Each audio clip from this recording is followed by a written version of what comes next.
Today, we continue to show love to the Hog Mollies, this time jumping to the offensive side of the football, and with the Senior Bowl fast approaching and knowing that the trenches is going to be must watch, here are my top 10 offensive tackle prospects in the 2023 NFL Draft. And what's crack-a-lackin'? It's your boy Broshmo, just in case you did not know so. Go ahead, become a bro and subscribe. Leave this video a thumbs up if you enjoy the content as always. Let me know what you think in the comment section below. Let's have that nice, beautiful football discourse. And a special thanks to Underdog Fantasy for sponsoring the video. If you enjoy weekly fantasy or player prop bets, and they don't just do the NFL, you can do other sports as well, then check out Underdog Fantasy. Use promo code Broshmo when you sign up, and then they hook you up right from the get-go to start your betting journey. But remember, my friends, bet responsibly. Let's go ahead, get into this, starting with Javon Foster, redshirt senior out of Mizzou, 6'5",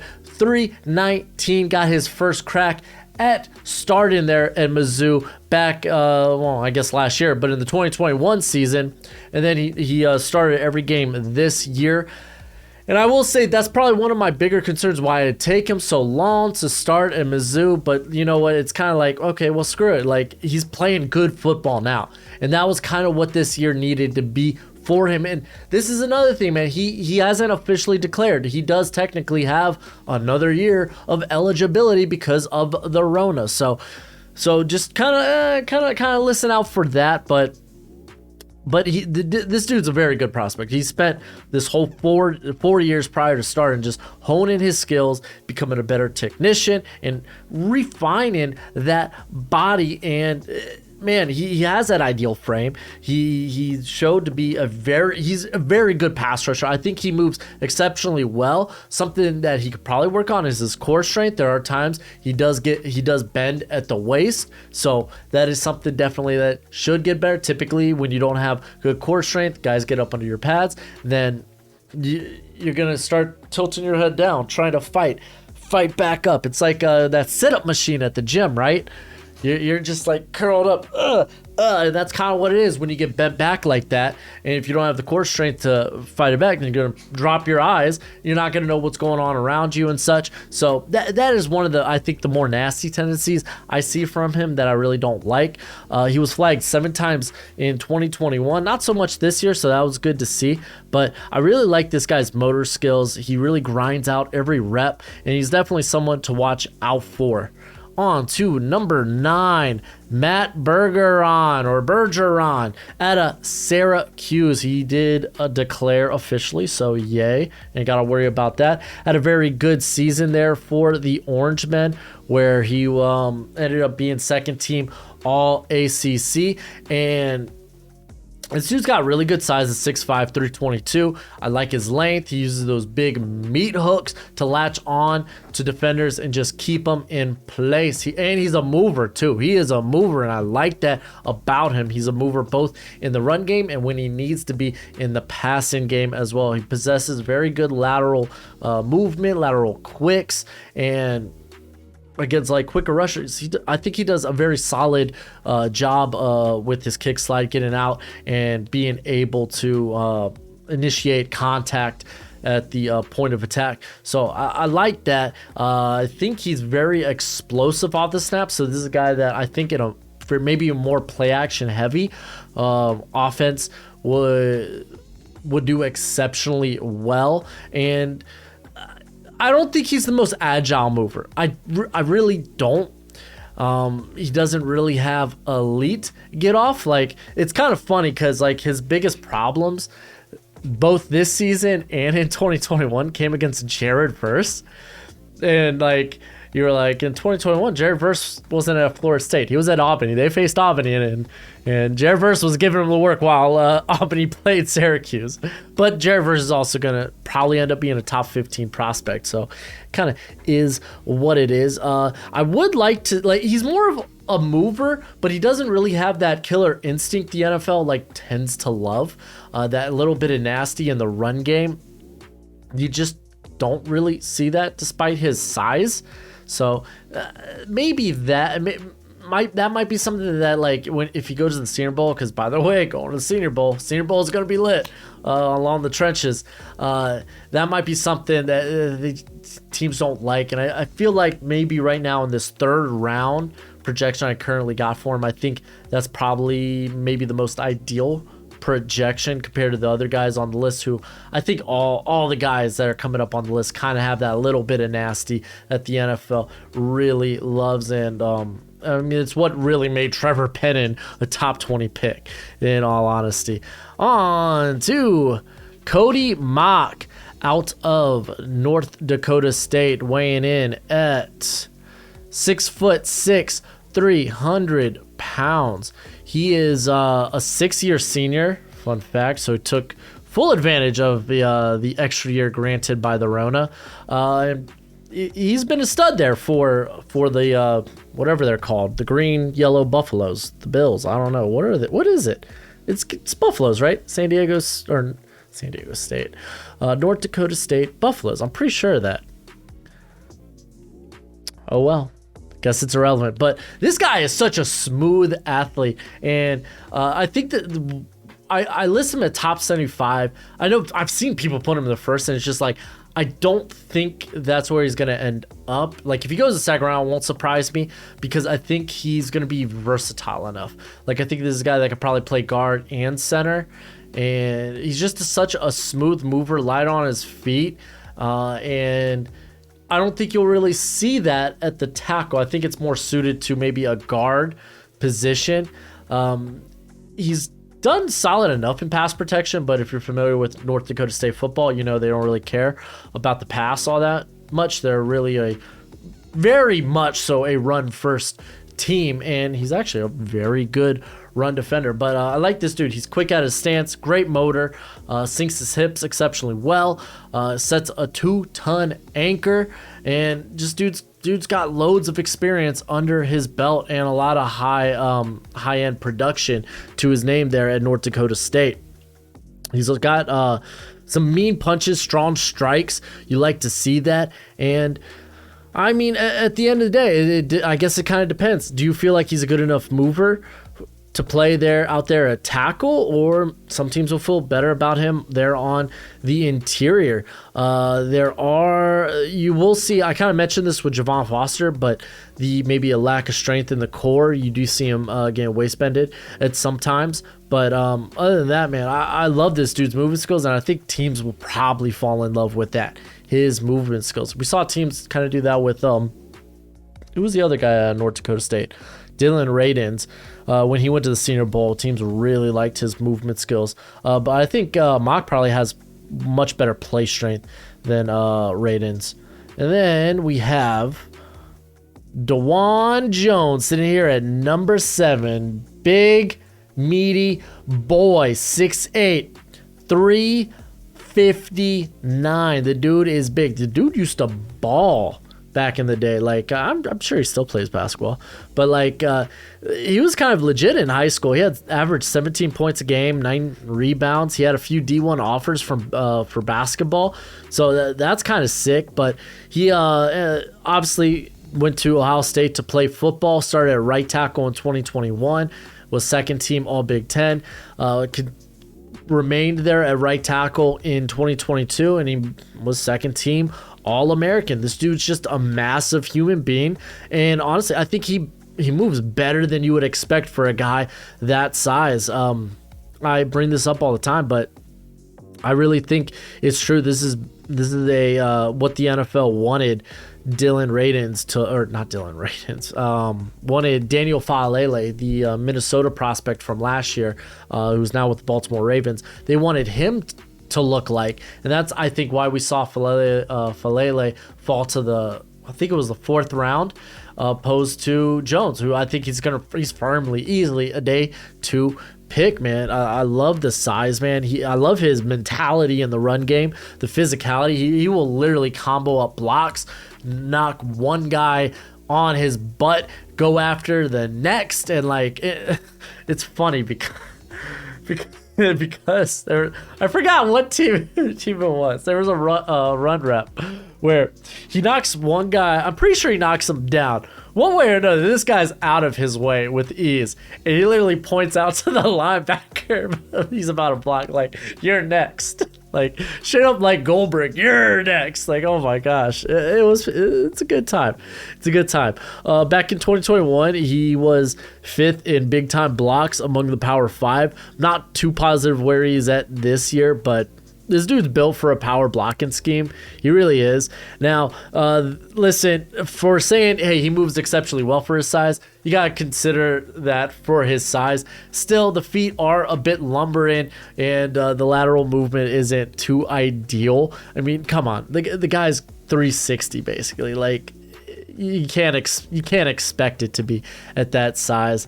Also, he does suffer from the tall tackle problem of trying to sink low enough to get leverage. Also, there are times where he will stop his feet on contact. And you actually see this, which is funny enough. You don't see it in the run game a lot. You see it in pass protection. And it really enables himself to get beat by quicker speed rushers with inside moves. So, I mean, this is a guy I think B.J. Ojulari would have a field day with, because we know how good B.J. Ojulari's pass rush moves are. But on to number 6, Blake Freeland. Blake Freeland is firmly my Abraham Lucas for this class. He ended up making a 3rd-team All-American this year. Skyscraper of a man, but he is just a natural-born athlete, I think. Like, he played quarterback and tight end in high school. He played basketball. He was a 6-time All-State in track and field. He holds the 6A Javelin state record. So, like, this guy's just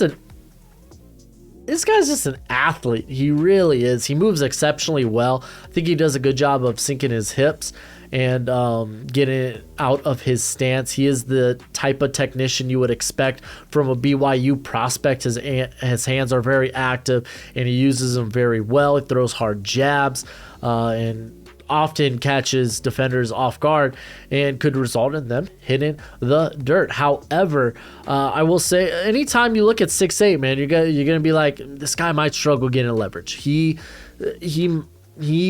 probably will struggle getting low enough to defend defenders from getting under his pads.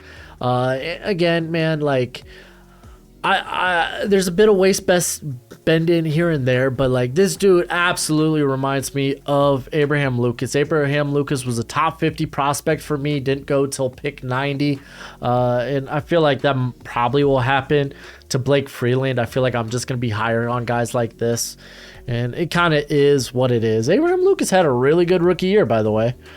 And then on to number 5, we got Darnell Wright out of Tennessee. He moved back to right tackle this season after playing at left tackle in 2021.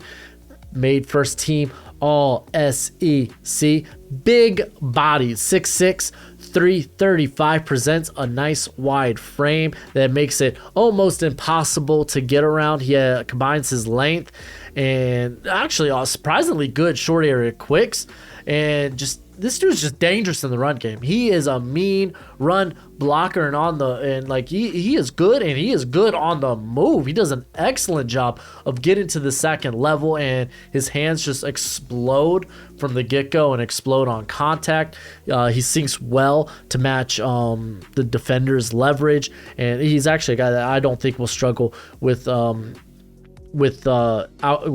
out leveraged, I guess.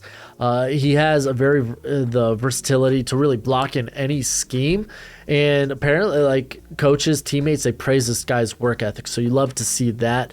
Again, difficult to get around, moves well for his size, but I would say this, like, this guy, yes, he's quicker than DeJuan Jones, but still, it's not like, I think, like, top tier. Like, we're going to talk about, like, the top 3 guys, and even the guy ahead of him, I would say, are guys that are just, they move exceptionally well, and I wouldn't put Wright in that type of category. He is a mauler, but there are times he does get ahead of himself and plays in front of himself, and he gets, I like to say, toroed by defenders basically like Matador is just holding up the little red cape, ha, and that's kind of what happens to Wright. But again, I'm kind of nitpicking here with these top 50 prospects. He's definitely become one of my favorites. I know Alex from Hail Mary Sports absolutely loves Darnell Wright.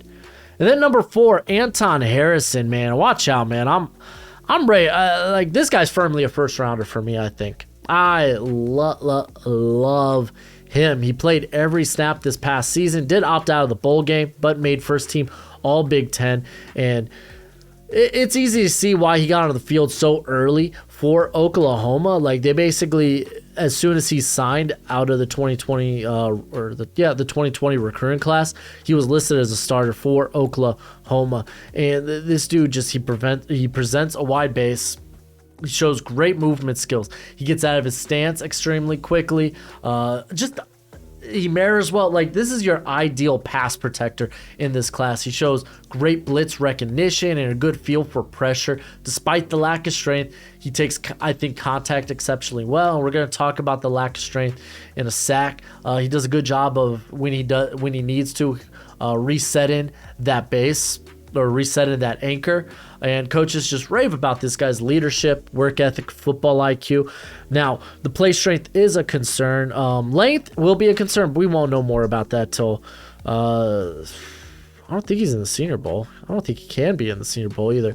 So till the combine when we get measurements, but that's not here or there right now. If anything, if he is sub 33, it's like it's gonna be a close call. But it's the play strength. It's definitely the play strength. Like, he understood that coming into the year.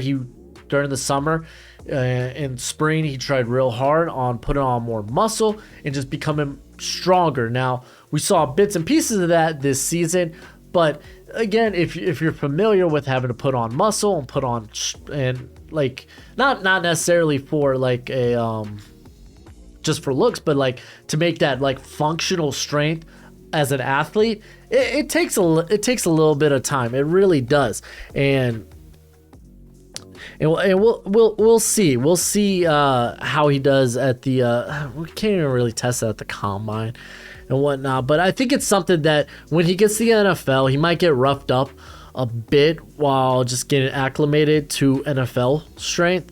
But I think it's a theme that time will tell. It'll only get better. He has the movement skills. Like, this dude's a top-notch pass protector. As a run blocker, isn't a guy that's going to be like throwing deafening blows or even like sometimes struggling to hold up blocks. Like, the anchor can be inconsistent at times, but he just doesn't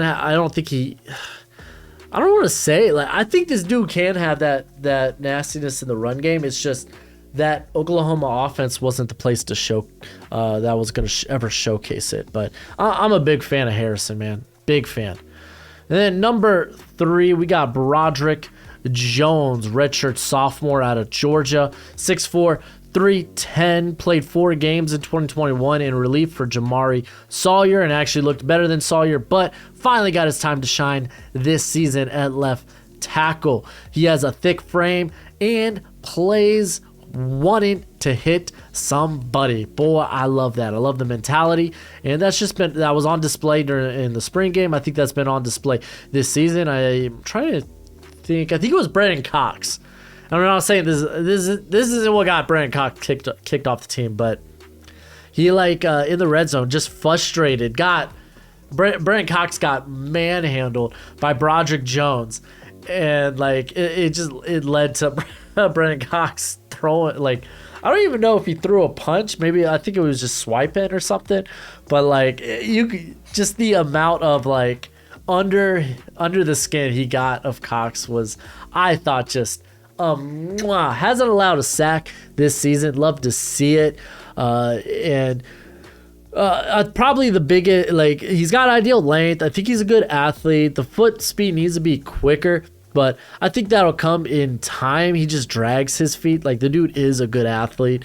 He just drags his feet sometimes, and he'd be a bit clunky when trying to mirror defenders, and still works on trying to consistently get good leverage. I mean, for the most part, right, this first season, this one season of sample size we got of him, a lot of it was him just trying to impose his will on defenders. And you got to love that. You really do. Like, I think if this guy had, like, maybe one more year in college, then we'd probably be talking about him as a top 10 pick. Broderick Jones, just a really good prospect. Number 2, I have Paris Johnson. I got him as a top 10 pick, baby.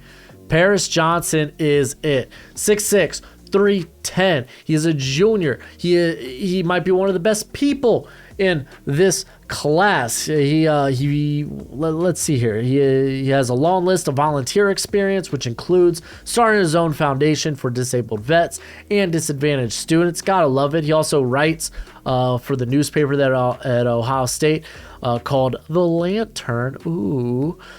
He played in 5 games as a freshman, mostly at guard, and started all of 2021 at right guard. This year was the sample size. This year was like, okay, man, let's see how he does. We all expected him to be better out there at tackle, and there were some hiccups here and there, but for the most part, I thought he did an exceptionally good job. He was a second-team All-American this year. He's just got a great combination of size, length, and athleticism. Like, if he ends up being OT1, doesn't surprise me one bit. And we'll kind of talk about the guy in front of him and some of the limitations that he has, but I really like the feel for the position and the recognition of what's going on around him, his overall surroundings. He's just got a good feel for it, and he plays very well on the move, does a good job of getting to that second level. My dog Aquila is mad and hungry, and it's about feeding time. I'll get there, Aquila. Golly. Speaking of people who like to eat, Paris Johnson likes to eat. He had a very good opening showing against Isaiah Foskey, and I thought that looked good. And he's just got a lot of power. He wants to bury people. Like, I love it.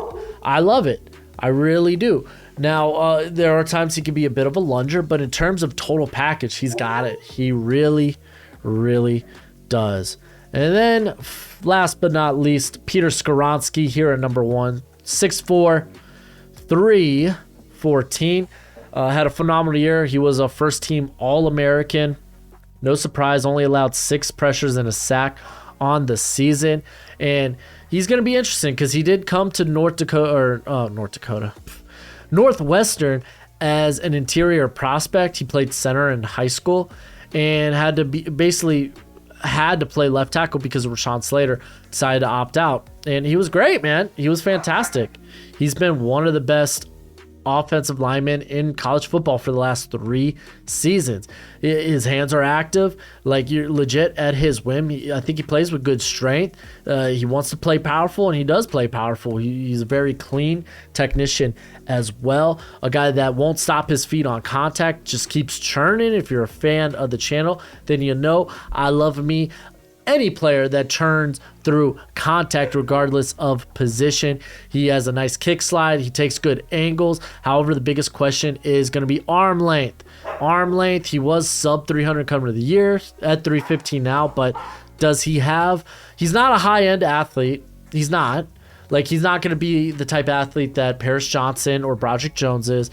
He's going to have that sub 33-inch arms. That's going to be a concern. So some teams might just take him off their board in terms of being a top 15 guy because of that. Maybe they just view him as an interior prospect. But in terms of his collegiate play, his production, and just how he plays the game, like, he's, for me, the top offensive line prospect in this class. But that's it for the video. Let me know who are some of your favorite guys in this class. Let's discuss in the comment section below. But as always, till next time, you be easy, my friends.